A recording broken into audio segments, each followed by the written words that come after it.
This is one of the 2 boxes that came, and this one contains all the little bits and pieces that you need to put the foundation tubes in. So all the brackets and screws and P-clips and Q-clips are all in this bag, and they all come individually wrapped and labelled so that you know what everything is. So first tunnel Q-clips. What I'm going to do, rather than go through them all, I'm just going to go through them as and when they're needed, so that everyone who is thinking about getting a polytunnel or wants to learn, it just makes it easier to digest, really. This is a foundation tube, and this is an anchor plate. So what I need to do is dig out a hole, spade and a half down, spade width wide. Put this in the hole, that way up. Hammer that in, just so that the tip protrudes, plus a few mil. And then we put on a clamp, which I'll show you, that goes down in the hole. On that, slides down your anchor plate, and then you put another clamp on here and you tighten the whole thing up. So this ends up being under the ground, and then you backfill with the soil from the hole, and that is what stops your polytunnel from lifting up and taking off. The other box contained the cover for the polytunnel and the insulation tape, which goes over each of the hoops when it's done, just to create a bit of insulation and a barrier between the metal tube and the plastic, so that when it gets really hot, the plastic will last a little bit longer. With the tape, it won't, you sort of perish. So what I've done is I've measured 15 feet down and then 10 feet across, and I've put in 3 posts, 1 in each corner. So this is going to be where I start. This is going to be where my first post is going to go. So we're just going to cut out the square and get digging.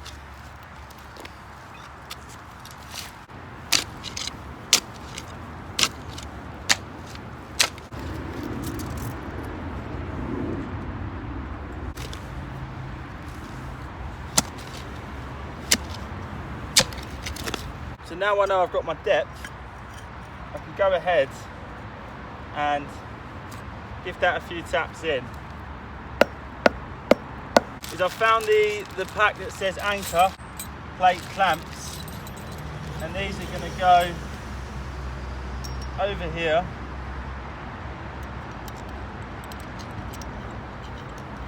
I'm just going to take that out so I can show you.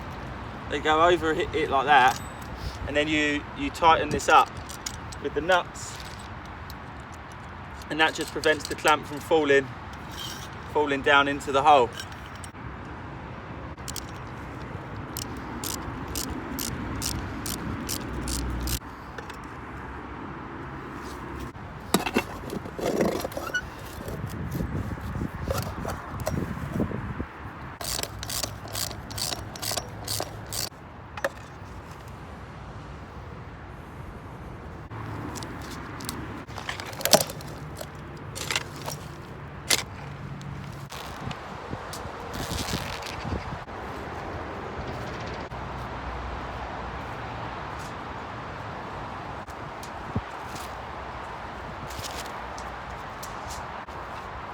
Those holes, just trying to shield you from the wind, those holes that you just saw me cut out, they are 5 feet away from each of the hoops, meaning that there's 4 hoops, so there'll be 3 spaces between the hoops.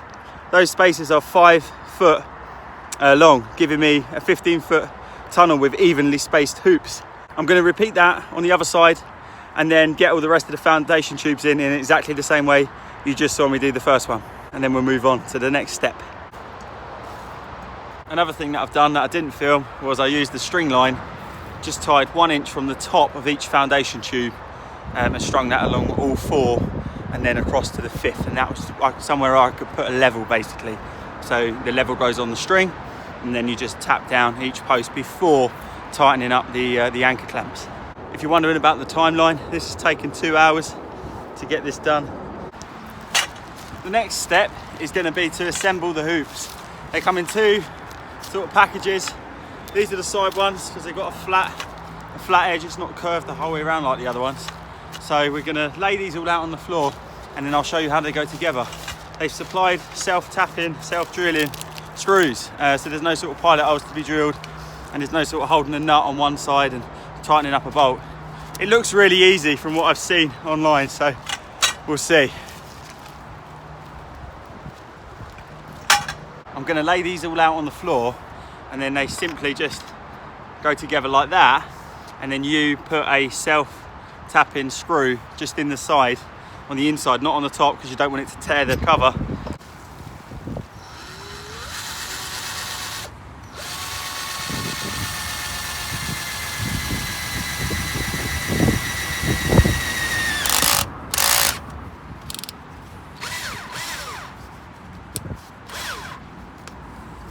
I just put the last few screws in, so now all the hoops are done. So now I'm going to put them in position. I have seen that they don't actually line up with the 10 foot by 15 foot.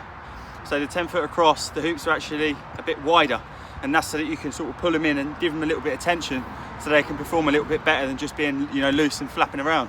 So we'll see how that goes.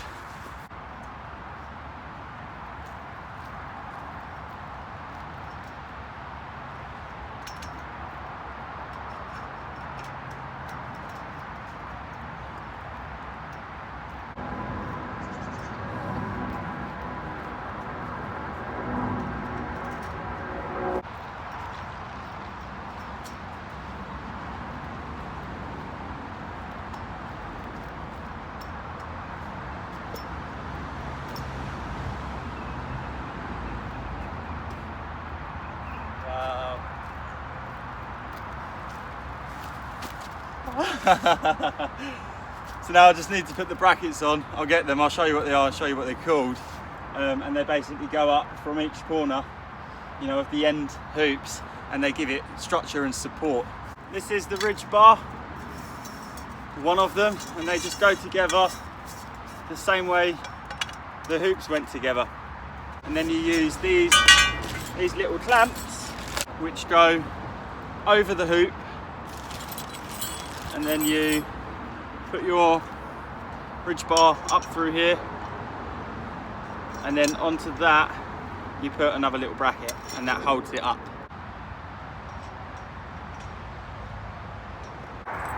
So what you do is you pull that through there and tighten it up, making sure that you're over this joint like so, and then that holds the whole thing together. And then we've got these pieces, which are the stabilizer bars, and they're actually a two-piece pole.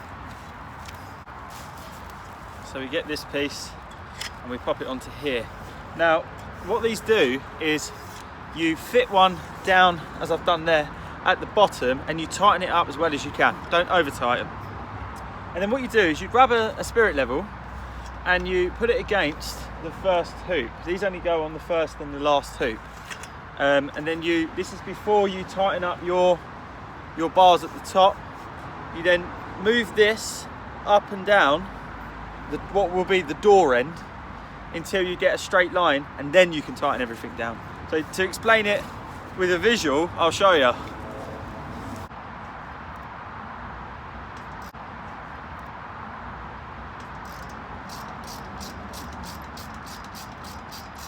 I've done the first bar.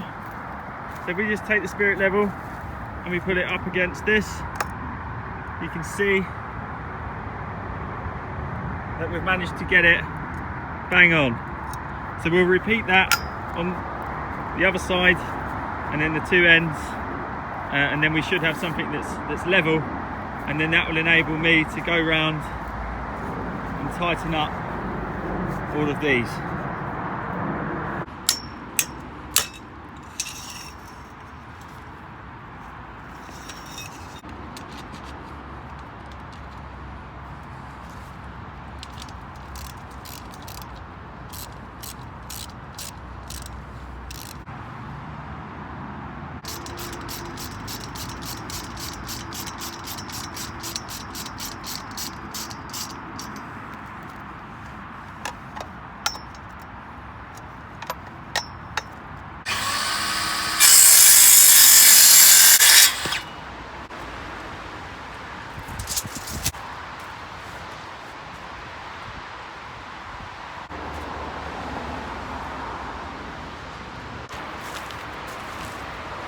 I'm using these little corner brackets for the doors. I'll reinforce them if they need it, but just to get some structure going, I'm using these.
For the door, we're going to use these things called P-clips, and these are going to go on the hoop this way, so the flat part that protrudes outside of the hoop will be flush against the front of the door frame. I'm going to open out the P-clips a little bit wider so they can go over the hoop, and they go that way over, and we just squeeze that tight, and then that comes up to the front. Get our screw,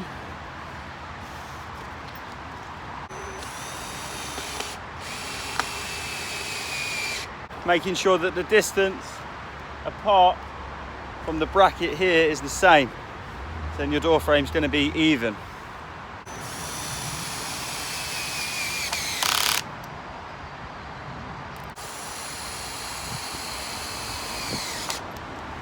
That's the two door frames done for now. At least I've got some kind of structure to build from, and then put the base rails down, and then I'll strengthen these joints up. Me and Mike are trying to come up with a plan to get this cover tight because of the weather, and a few of you guys in the comments mentioned it on the part 1 video. Because of it being so cold, it's going to be hard to get the cover drum tight. So Mike's coming up with ideas as to how, because it's got timber base rails, we're supposed to sort of stand on the cover to tension it, and then nail on the battens, which we'll show you. But he's trying to come up with ideas to get it to a position where later on, when it warms up, we can add a little bit more tension. So I'll talk you through it as we go. This is Mike, and then hopefully by the end of the day we'll have something up.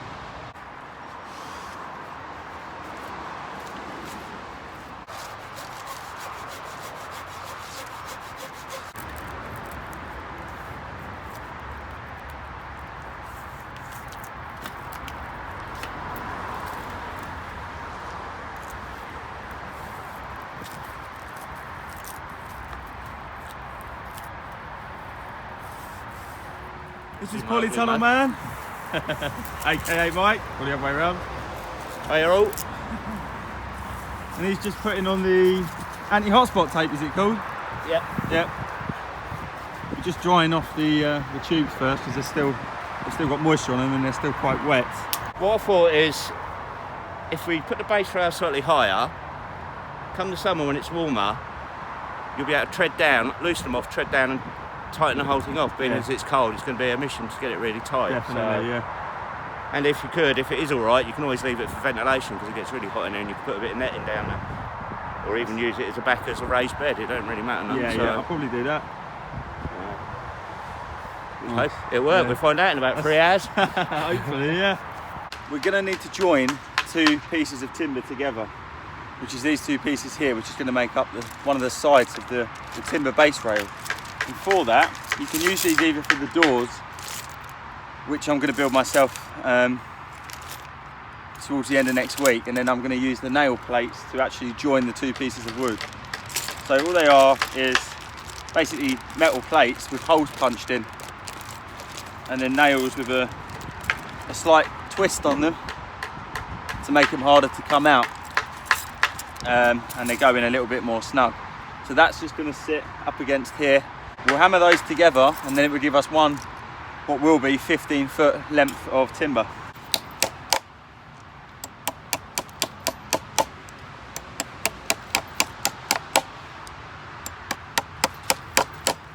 Just to give you a visual of what we've done is, you see that we joined the two pieces of timber to make the 15-foot length one. We used the nail plate on the back, and then we used the what we're going to be using, the batten wood, to fix down the cover. And then what Mike said the idea to do is, if we build it up higher, so say before these was lower down here, if we build this up higher, fix it all down, what we can do is remove the lower board, this one here, and then push and put down some tension on the actual cover, which will be fixed to the wood. Push this down and then sort of fix it in place by tightening up these U-bolts here and these brackets. I mean, we're going to get a little bit of a gap underneath. I'm not too fussed about that. I am going to be building up the allotment with bark chippings, and what that would enable us to do is get the most drum tight possible cover in winter. But it's coming together, and I do think this is the best idea. You know, this is why it's good to have a second opinion, because people come up with clever ideas like this one.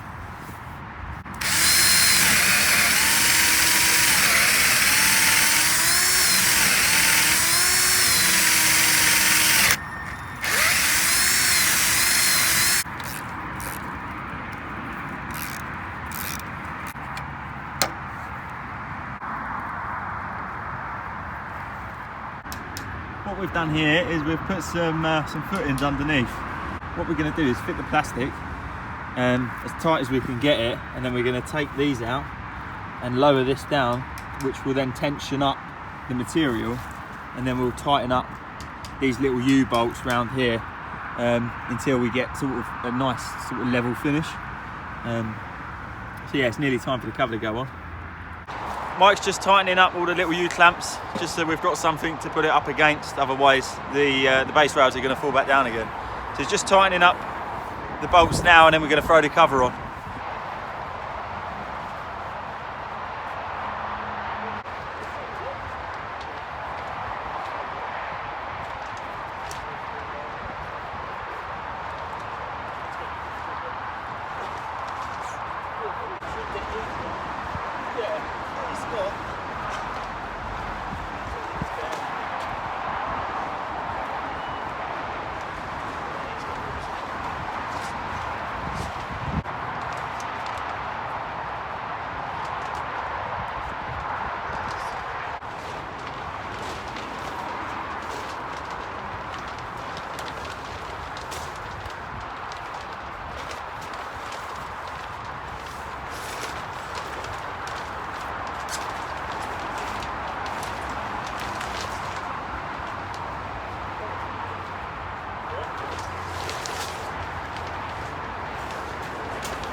Anyone wondering why we did it the hard way, is because Mike wanted to keep the cover clean. We could have laid it on the floor and then put it over each hoop and then opened it out, which is how a lot of people do it.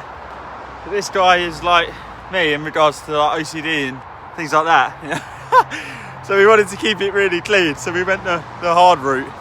But it's on, or it ain't on, it's over the hoops. You know what I mean? Where's that hammer gone? Yeah, ledge. It's this piece, right? Yeah, yeah. Is that even? Does that look even?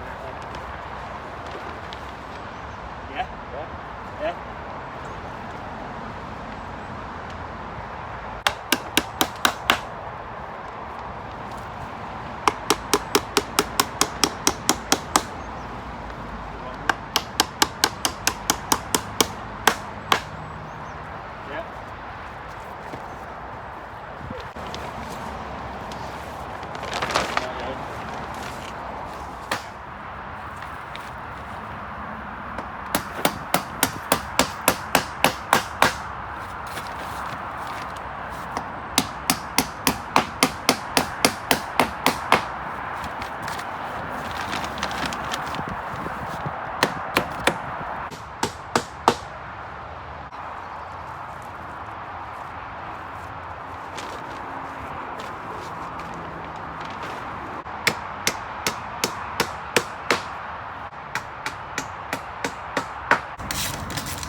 Wow, go on.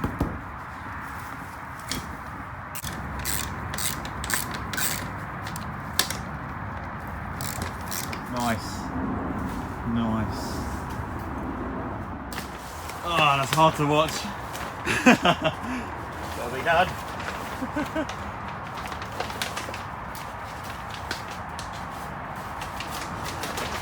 Hey. Get in there.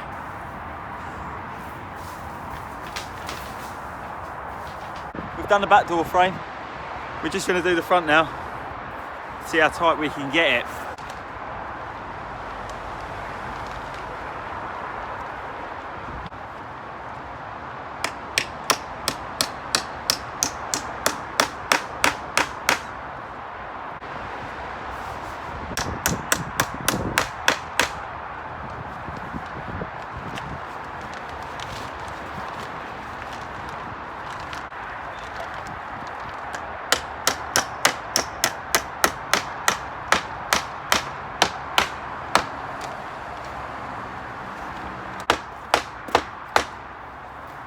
That's tight already, and we haven't even dropped the corners yet. We've still got to stand down on the corners and then tighten the whole thing up. So, well impressed.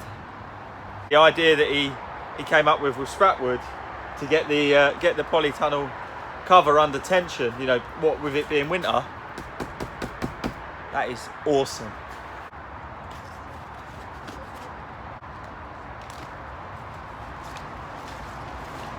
I've just made one bed inside the polytunnel, and I've put some wood along the back just to separate it until I can come back at a later date and tension down the covers some more. That was Mike's original idea. You can tension any polytunnel, but Mike's idea was to leave the wood underneath for now.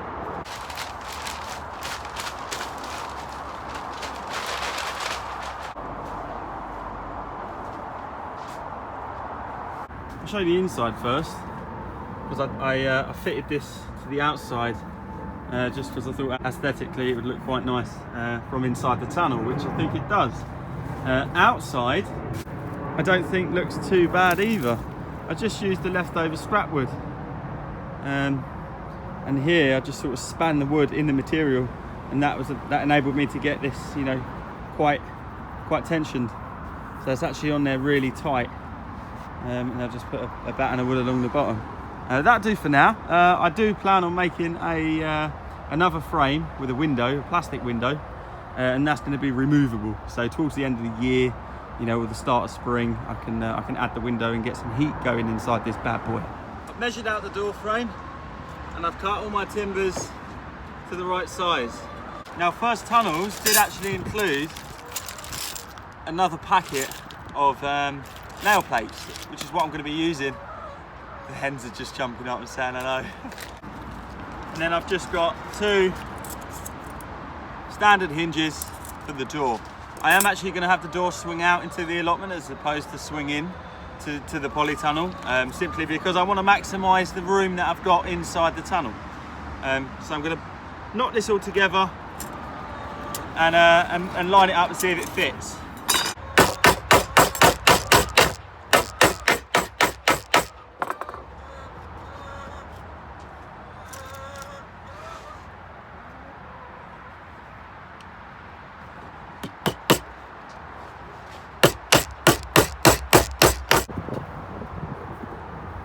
Just made a basic door, just needs some reinforcements up here, but it does the job and it opens up almost all the way, but that leaves, you know, plenty of room to still get by. I just need to put some net and some plastic on it now. So.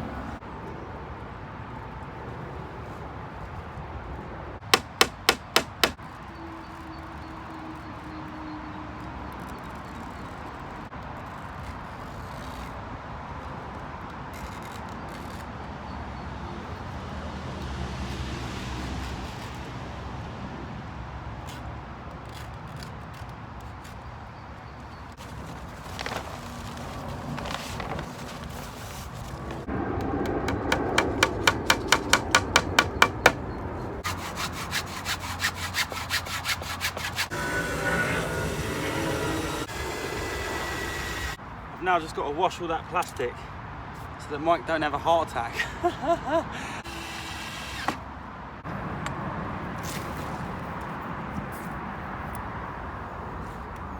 Nice. I've just put this here so the door has something to close up against, otherwise it would just swing in and cause damage to the hinges, and it actually fits quite nice.